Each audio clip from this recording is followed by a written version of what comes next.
রঙের উৎসবে মাতলেন বিজেপির রাজ্য সহ সভাপতি জগন্নাথ চট্টোপাধ্যায়। দেখুন, সিউড়ির মর্মে, সিউড়ির কর্মে রাষ্ট্রবাদীর রং লাগাতে আজকে আমরা বিজয় সংকল্প তিলক সৌহার্দ্য মিলনে হাজির হয়েছি।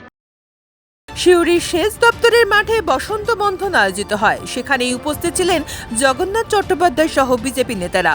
আজ এই রঙের উৎসবে সামিল হতে জনতা উন্নয়ন পার্টি ও তৃণমূলকে আক্রমণ করেন। জগন্নাথ বলেন, হুমায়ুন কবির তৃণমূল ও মমতা ব্যানার্জি তোষণের ফল। হুমায়ুন 11টি আসনে প্রার্থী দিতে পারেন, কিন্তু সিউড়িতে বাবরের নামে মসজিদ করতে দেব না। তবে হুমায়ুন ঠিকই বলেছেন, তৃণমূল বুঝে গিয়েছে তারা হারছে। এবারের দোল বদলে দেওয়ার দোল, এবারের দোল পাল্টে দেওয়ার দোল। এবারের দোলের রাষ্ট্রবাদী রং সিউড়ি সহ সারা পশ্চিমবঙ্গের প্রতিটি মানুষের মর্মে কর্মে লাগছে।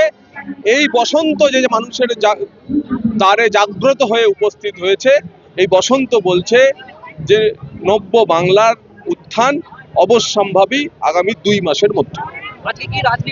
কেউ আজকে কোনো রাজনীতির রঙই না, আজকে সিউড়ির মর্মে সিউড়ির কর্মে শুধু রাষ্ট্রবাদী রং, বাকি সমস্ত অরাষ্ট্রীয় শক্তি আজ কিনারায় কিনারায় কিনারায়।